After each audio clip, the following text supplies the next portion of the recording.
Welcome to the Cashflow Project podcast. Are you looking to better your financial situation by increasing your cash flow? Too busy to hunt for real estate deals or don't know where to start? Then you're in the right spot.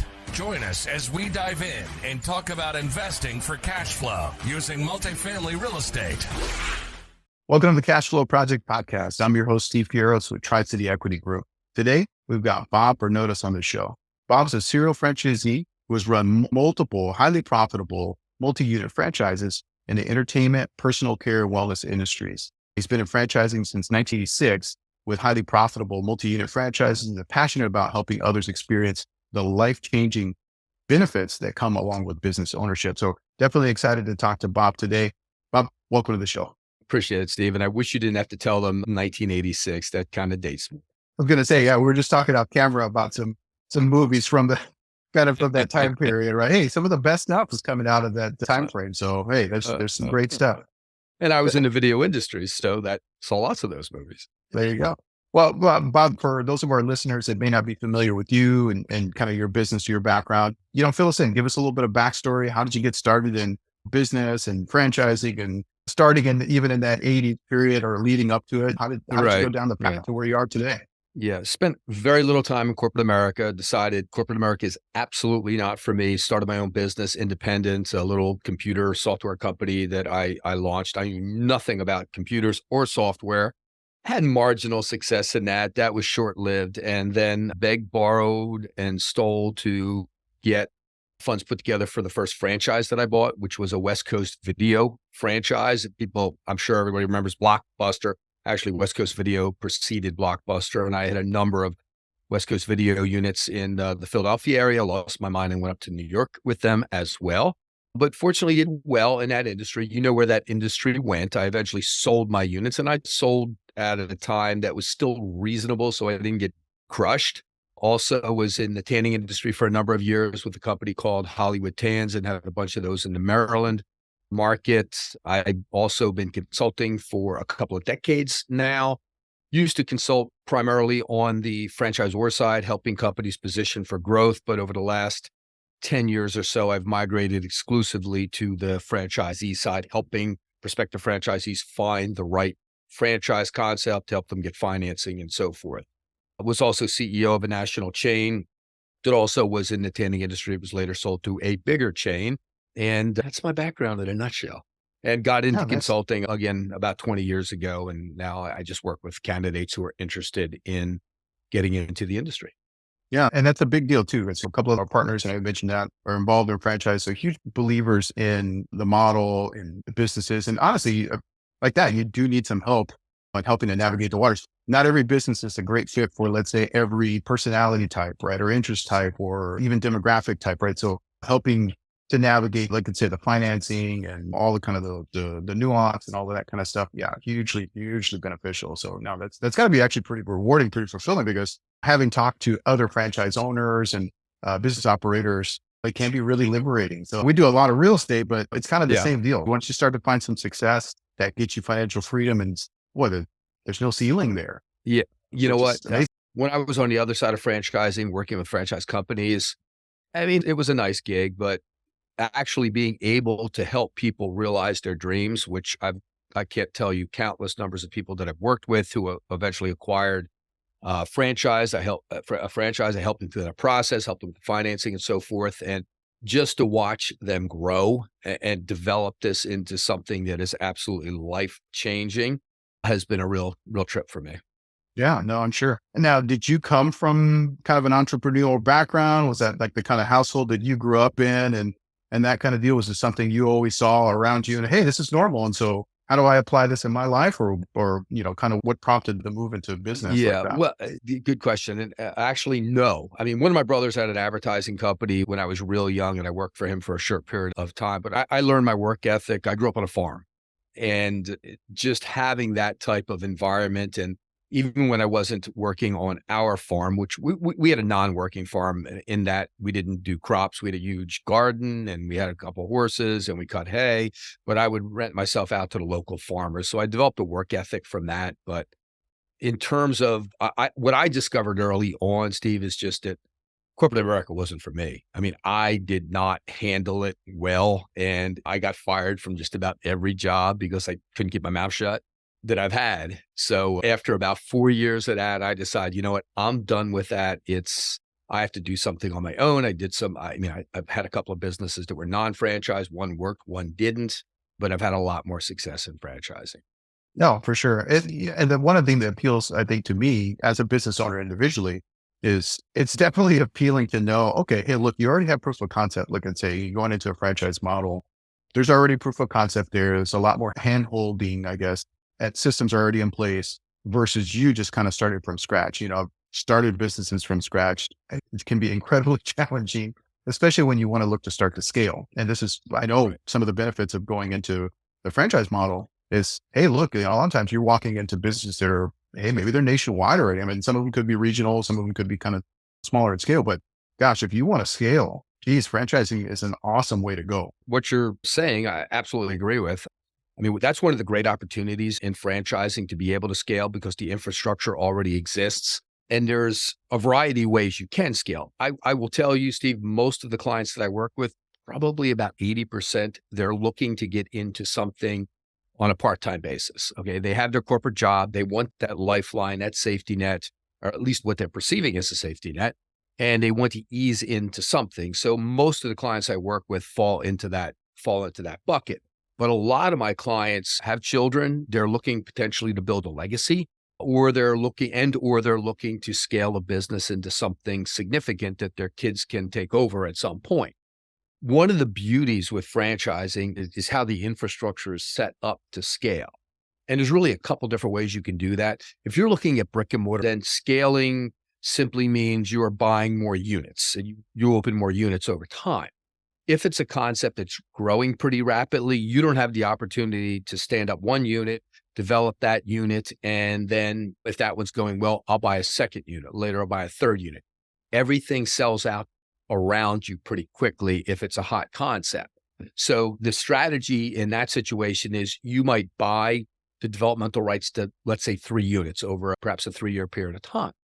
You open the first one, things start to go, and then you open the second one. You have about a year to open the second one, maybe a year and a half to open the third one. So it's horizontal scaling, but you're doing it with brick and mortar, meaning each one of them is going to cost roughly the same. If you do an Orange Theory, if you do a crumble cookie, the first one you open is going to be $700,000, $800,000, $900,000. Second one you open is going to be $700,000, $800,000, $900,000. Third one, same thing. So scaling is proportionate and it can be expensive. So now all of a sudden you're at a $2.5 million investment. There are strategies to scale with concepts that are service related, that you're not going into brick and mortar retail. It could be, you could have one location and acquire maybe 3 franchises, but with one location, you're just acquiring more dirt. Okay. So now you've doubled and tripled what your financial upside can be by owning more territory, but you're spending a fraction of the cost. So just as an example, I've placed a lot of my clients into a concept, and I almost hate to admit what it is, but it's an incredibly lucrative concept. It's a gutter concept. They do gutter installations, anywhere from basic gutters to copper gutters on high-end homes, even heated gutters, but they have it down to such a science. I mean, a single territory, and I can't get into the numbers, but let's just say can be extremely, extremely lucrative, far more drops to the bottom line than most people are making in corporate America. And you can start this on a part-time basis. But the beauty of it is you open, let's say you acquire this concept and you have a small warehouse that you're operating out of, but you can acquire 3 franchises, basically double, triple the size of your territory. Now you have 3 times the financial upside, and you just scale into it over time by adding maybe another truck and more personnel. But here's the other thing that you can do with it. You cannot do with brick and mortar.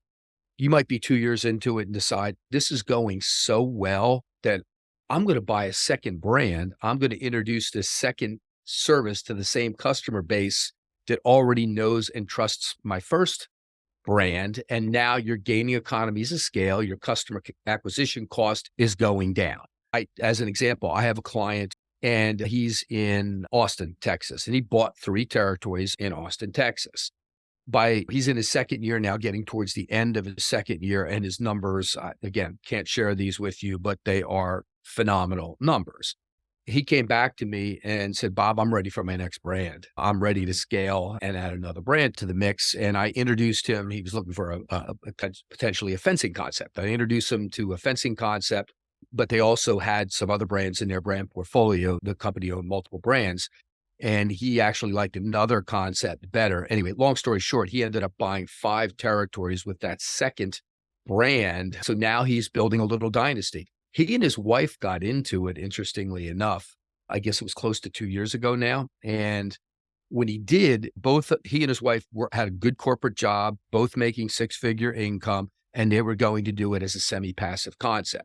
He got into it and he saw how quickly it was ramping up and decided, hey, this is really something. They both quit their jobs. I mean, very courageous, both walk away from their jobs, both jumped into this full time, and it's really paid off for them in a big way. Yeah, that was going to be a question, was how often do you see, since let's say your avatar might be somebody who's already successful in business or, a different career path, but hey, it's always been a dream to own a business, right? Okay, well, they come to you and say, hey, I've always wanted to have a crumble cookie or whatever. I love the brand, love the product. I think this could serve us well, or serve this market well. How often do you see that where it's like, hey, the expectation they come into it is something different. Hey, I just want something to be supplemental. And then you have a concept like that might take off. And it's like, whoa, this is life changing. Why didn't I do this sooner? Look, 99% of the time, it's not what they think it is. And I always ask them to go into this with an open mind, because it's really dependent upon what they're looking for. Some people will come into this process and they have something very specific in mind that they're passion driven. Let's say it's a pet related concept, something or kids related concept. And let's say it's pet related concept. And I may ask them the question, how important is it to you to make money? And often the answer is, well, yeah, it's pretty important. Then you know what? I'm going to gently steer you in another direction. Not saying there's not some really good pet related concepts, but the ones that are most profitable tend to be north of $1 million, $2 million, the pet hotels and grooming places and so forth. So I always try to steer them. And I tell them up front, look, sometimes I need to be brought back to center line, because you may want to go in one direction. I tend to always start skewing in a direction that may not be congruent with what you're looking for. And that is, my focus is ROI, earnings. I don't give a damn what the widget is, as long as it's something that's ethical and provides a valued service to the community. I'm just looking for the best financial plays for my clients. And if we're in line with those things, it generally turns out really well. If we're not, and they're like absolutely certain they want to be in something else that may not be as well, and I'll disclose to them, look, here's where you're going to land. And if you're okay with that, then everything's copacetic. But if you want to look at things that are going to be the best financial opportunities in franchising, best ROI and so forth, we're going to go in a different direction. Yeah. And actually, that's really powerful though, because like that, you're on the outside looking in, right? And this is the power of having, let's say, an advisor or somebody to kind of help you to guide the process, because, hey, I've got this portfolio of, I don't know, 100 different types of business models. I know how time intensive and business intensive or labor intensive, capital intensive, all the different kind of facets of each individual business. Give me a picture of where you are according to what you're telling me. This is going to be a good fit, right? XYZ can work for you. So no, that's actually really powerful, because all times I love cooking. Okay, great. Let me give you some insight into some opportunities. I know that's a hard business to go into. And so you have this outside perspective of like, well, hey, look, I know other operators. These franchises are great. This market is booming.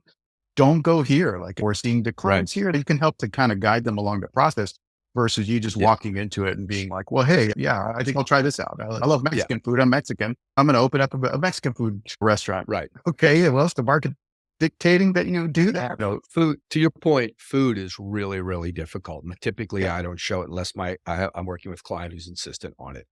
And there's certain things that you have to, and usually I don't necessarily point this out to clients I'm working with, but it's always part of my agenda when I'm taking them through this process and helping them find franchises.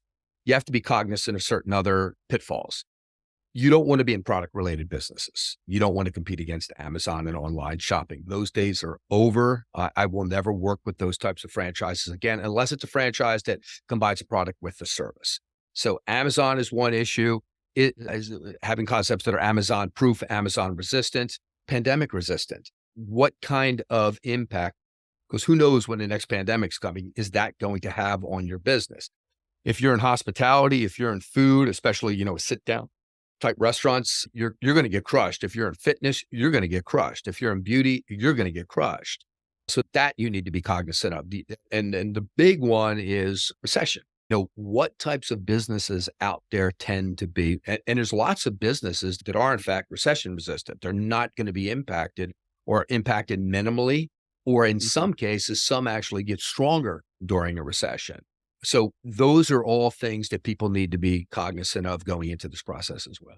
Yeah, no, and what powerful questions too, right? And this is part of being, let's say, in business for real estate, right? Our real estate guy, okay, we have, everything's on cycles, and it would work the same way. Everything is cyclical. The economy is cyclical, that kind of deal. So kind of having, for one, you've got additional insight, having been in the business for 20 years.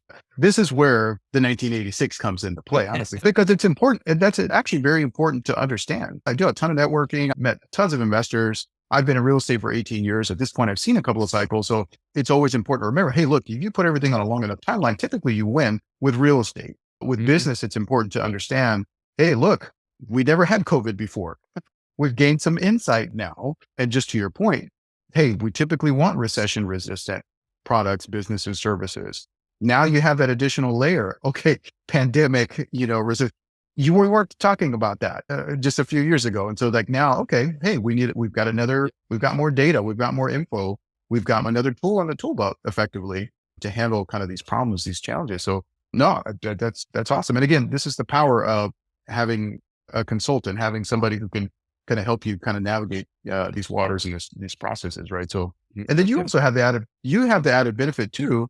It's not like you just have one business, right? You're helping to coach clients. You're seeing, let's say, data across multiple industries, multiple markets, right? And I don't know, you can help kind of fill me in. How many different, let's say, markets or states are you helping clients in?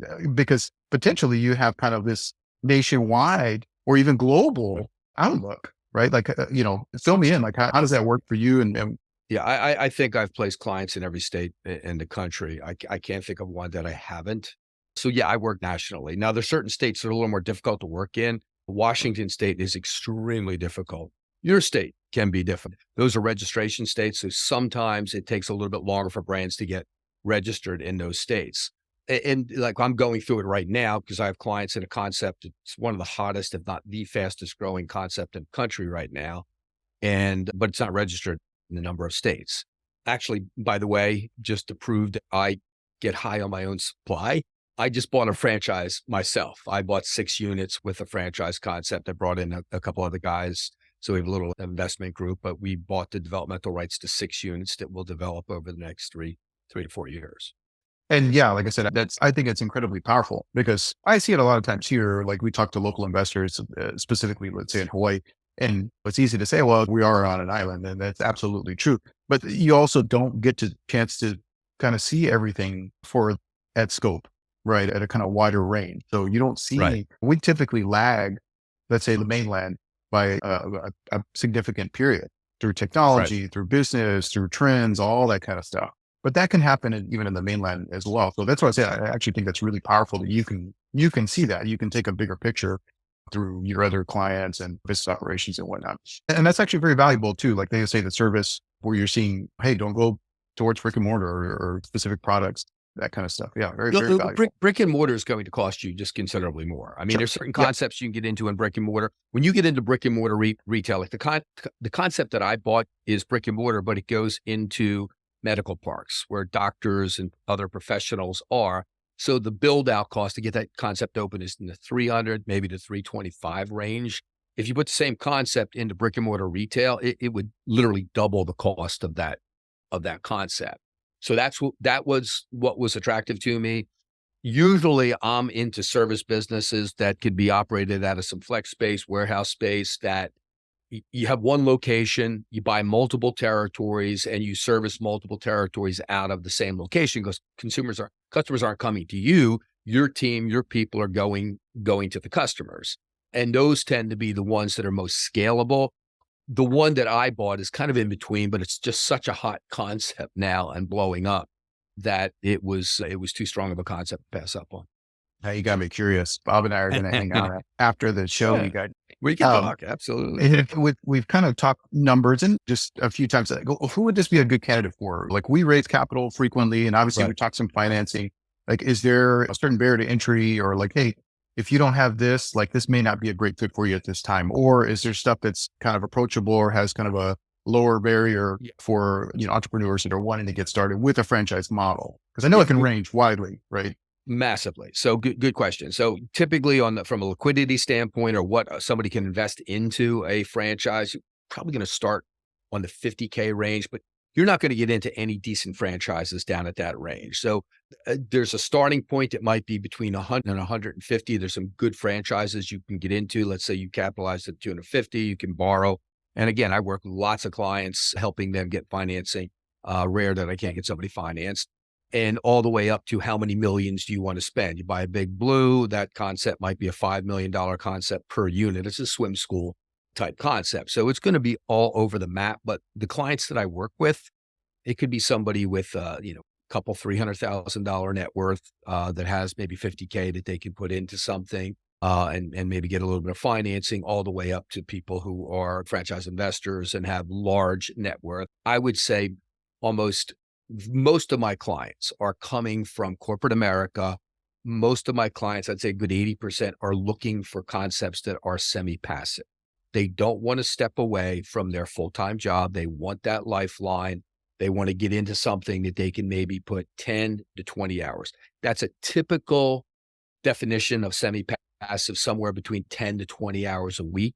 But as time goes on, those hours diminish. You're not going to continue. Once you have tight systems in place, once you have good people in place, typically you're going to start seeing the hours drop. It might go down to just a few hours a week that you're spending with a franchise. And then you make a decision at some point. Do I want to stay in corporate America? Do I see the opportunity to scale? Do I want my life back? Am I working 40, 50, 60, in some case 70 hours a week? And I work with a lot of C-suite executives that are making $500,000 or more.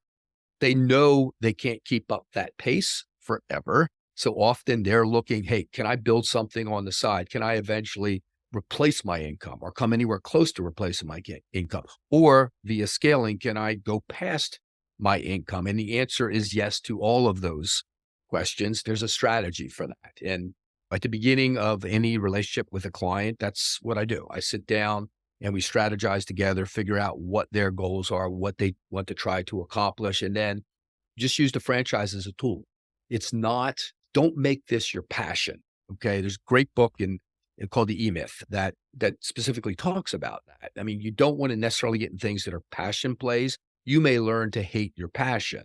So if you're open-minded and you tell me, Bob, show me the best financial opportunities, show me that ROI, earnings, things I can do semi-passive, because you're going to be a lot more passionate about something once you're in it if it's successful than if it's not successful. Funny how that works, huh? Yeah. It's what's the saying? Money doesn't buy happiness, but it can buy a whole lot more options. But I'd rather have it than not have it. So you tell me how happy you are if you don't have it. So Amen. right. And so that kind of leads me back to another question too. Like when you're working with clients and say, like, how important is frequently when I'm talking to investors, mindset is typically really huge. So like, if they don't, hey, you don't believe that you can do it, or if you don't come from a background that's, like I said, business minded and entrepreneur, hey, our family's in it. How important is mindset, let's say, for the clients that you have coming into the space where, hey, I need you to be open, or how often do you even see, hey, you know what? I don't think this is even going to be a good fit for you. Tell me how kind of mindset can play into. So, great question, by the way. Mindset is critical, but backgrounds that are specific to whatever the category is that we're potentially looking at with franchises is irrelevant for the most part. Franchise companies today, they want to cast as wide a net as possible. I'll give you an example. I mean, you go back in the evolution of a company called CertaPro Painters. You may have heard of them. They have about 1,000 franchises all across the country. They're virtually sold out everywhere. But in the beginning of that company's evolution, what they sought to do early on, they looked for painters to make franchisees. It did not work out so well. They realized very quickly painters are not good business people. So they reset, changed their model, and they just started looking for smart people who had basic business acumen. They had the capital to execute on the model, and they were driven. They wanted to build something, and their concept became wildly successful. So I always, it's irrelevant what your background is with 99% of these franchises. You can teach whatever it is very easily. And 95% of the time, it's not the franchisee who's going to be doing whatever the service is, and everything's service-based. It's the people that will work for him either on a W-2 basis or a 1099 basis. Question becomes, can you manage people? Do you have people skills? Can you understand business? Can you understand their software, their dashboards, and the tools that they've developed for franchisees? They're looking for smart people that have the capital to execute upon their model. That's really the extent of it. Yeah. Some adaptability, some aptitude for, just like you said, right? Like having the soft skills while still having, okay, yeah, I can learn that if I don't know it. The systems are there. You need to learn it. You need to be able to implement it. And then of course, like having the teams to implement the whole game plan, right? So, I mean, if you have business acumen, I mean, what the service is usually infinitely easier than intelligence. You can't teach intelligence. So that's what companies do. yeah. How do you guys actually determine kind of what opportunities, what markets are kind of shrink? Because obviously, like I said, you got people that will invest only in their own backyard. But Right. since you place people in all the different states, do you ever do that or say, well, hey, look, there's a good opportunity here because we're seeing lots of growth in these specific markets? How do you guys kind of look at that? You have to have that kind of macro perspective where you can step back and say, hey, look, this is what we see, happen. And to your point, territory is everything. Territory is extremely important. That's why I rarely show my clients the big brands that have been around for a long time and brands you would recognize. There's no good territory left. It's typically the second and third tier territories that are still left over that nobody really wants to buy. So I'm always of the opinion, look for the good emerging brands. But what you also have to look for when you're considering an emerging brand, if the brand is a standalone brand and there's nothing else behind it but that brand, the people who started it, I avoid those brands completely. I'm looking for a brand that has something else behind it, either an entity that acquired it and has a franchise background that has built other companies, or a really strong FSO, franchise sales organizations. There's some really good ones out there, and there's some not so good ones out there, but the better FSOs out there provide so much to the franchise company. So provide a really strong platform, and they're extremely selective with the franchises that they bring into their portfolio. As an example, I mean, one of the FSOs that I work with, they have 26 or 27 brands in their portfolio, but they review hundreds of brands a year. A small handful will end up getting into their portfolio, but they will help them with their infrastructure. They'll help them. They may require, they got to check a lot of boxes. They have to have a strong management team that's been there, done that before. They have to have a lot of capital behind them. In the case of this particular FSO that I'm thinking of, they need to have a really good national call center. So it takes the admin off the shoulders of the franchisees. So if a brand doesn't have one of those two entities or both of those entities behind them, I don't show the brand simply because it increases the risk factor. If you can incorporate those types of things into it with a really strong brand with really good margin, your risk factor drops dramatically. Sure. Yeah, no, it's actually all super, super insightful. And I really appreciate kind of this additional insight into, because it's one thing to know business or to understand business, but it's also kind of, we're coming at it from a different lens of, okay, well, we have to look at a family of businesses, right? A family of brands and concepts. And once you start to step back, kind of take a bigger picture, you actually get a really, really good, valuable insight into understanding, like, yeah, is this, again, you're always trying to mitigate risk. You're trying to, ensure success as much as possible. And you get a lot of that when you have data from all of these different data sources, markets, industries, all that kind of stuff. So no, Yep. super valuable. I really like that. Well, at this point in our show, Bob, we transition to what we call our fire round. Just a little bit more kind of rapid fire answers, a little shorter answers. Is it something you're up for?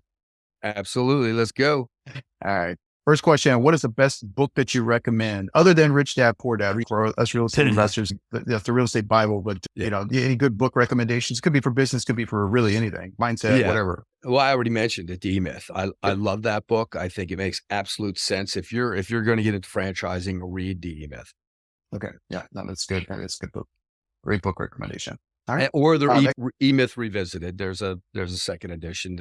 It covers a lot of what the first book had, plus more. Gotcha. Okay.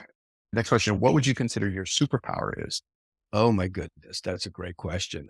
You know what? It's identifying the traits, looking beyond what I'm hearing from a candidate or a client as to what they are looking for, but really trying to drill down on what they're really saying.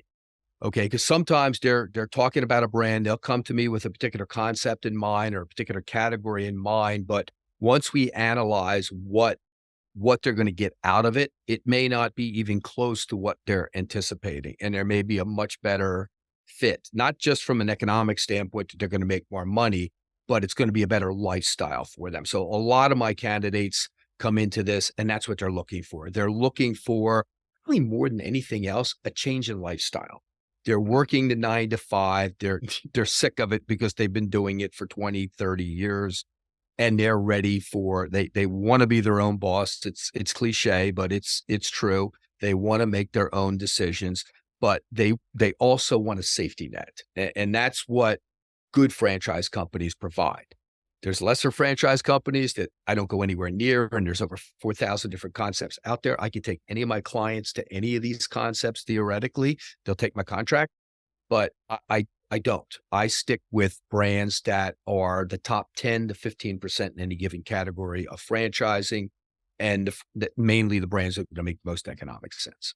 Yeah, you almost have to be I'm going to say like an economic therapist, right? Because really what you're doing is taking in the story, taking in their life experience and say, okay, right, you're playing matchmaker. I'm hearing you. And this is what I'm hearing. Steve, I got to write that down, man. Economic therapist. I'm going to use that.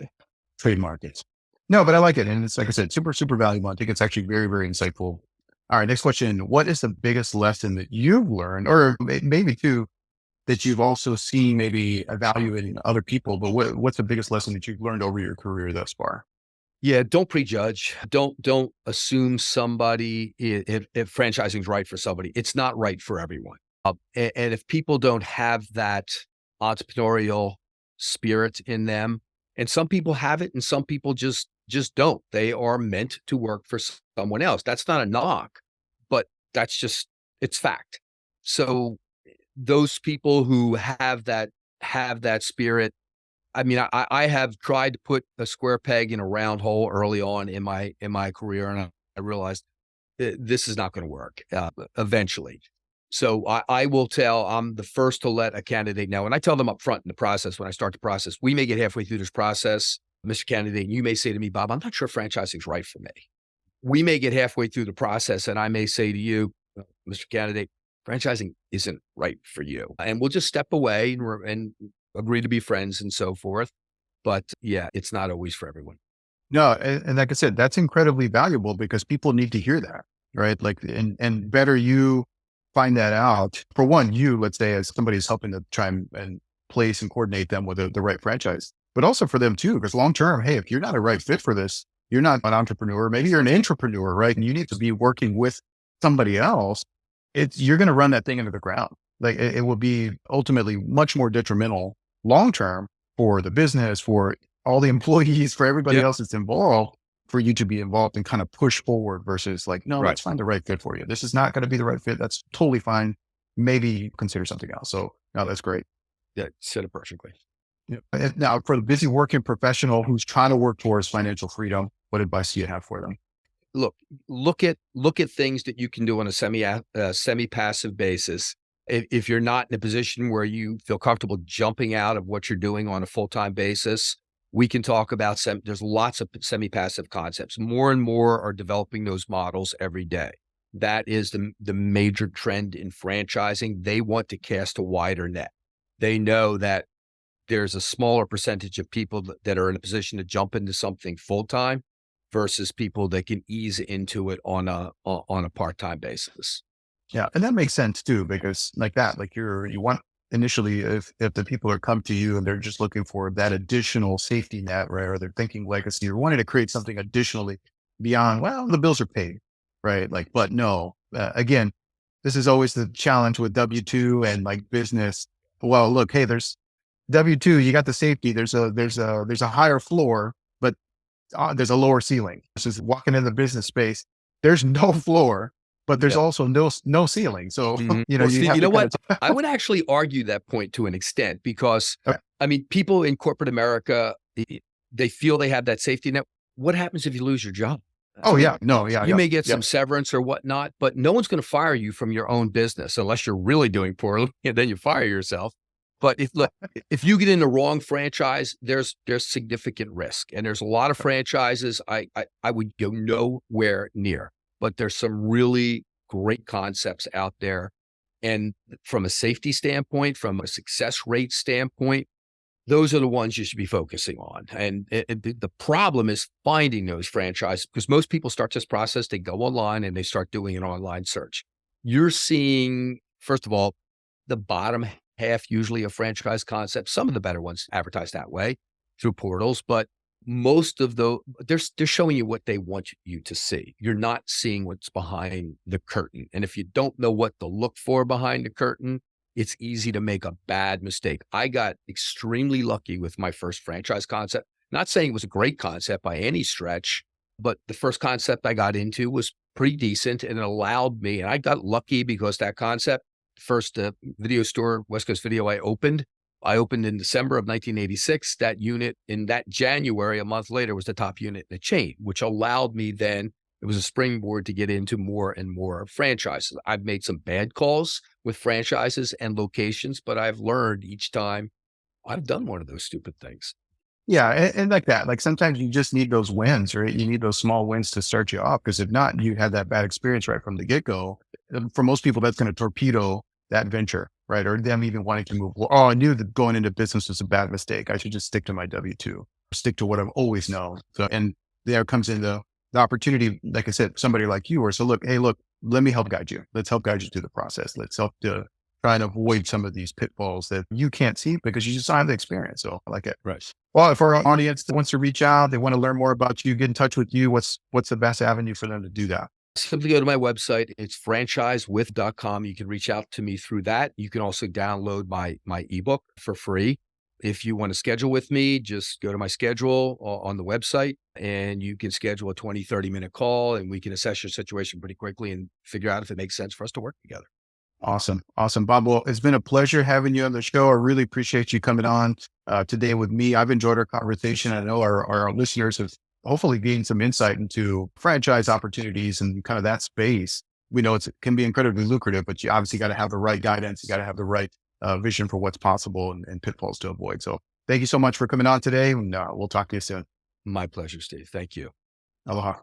All right. Great conversation with Bob Bernotas with Invest with Bob. Make sure you're checking out his website and schedule some calls with him if you're interested in kind of exploring more on the franchise side. I think it's a really interesting space. One of the things that we've been shown throughout our investing career is the power of systems, processes, and that's part of what you're getting whenever you go into a franchise model.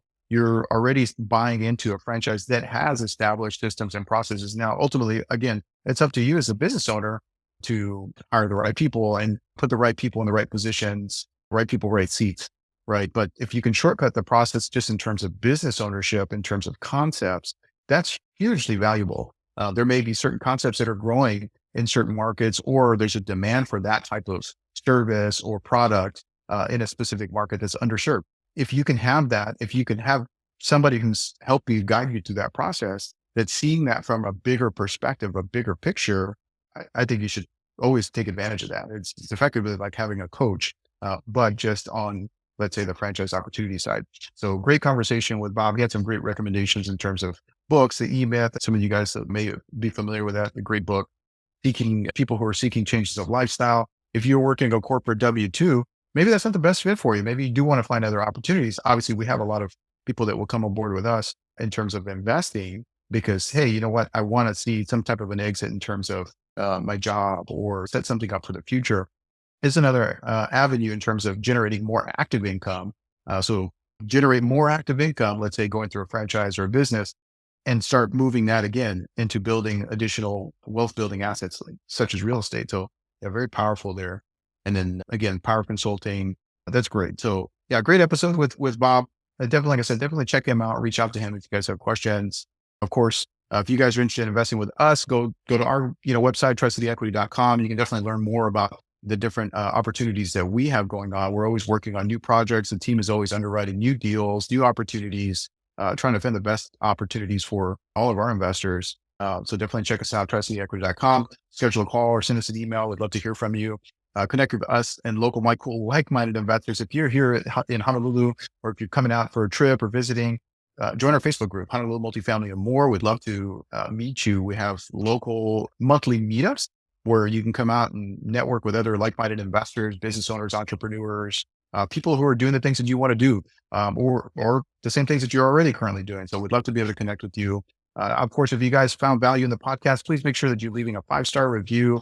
We'd love your 5-star review. Honestly, if you don't think you're finding much value, we'd love to hear that too. We want your feedback. So if there's ways that we can improve the show, we're all ears. If there's certain guests or types of guests that you guys want to hear, we'd love the feedback too. So please make sure that you're reaching out to us, but make sure that you share the podcast. If you are finding value, we'd love make sure you're subscribing on whatever channel that you're listening to us on.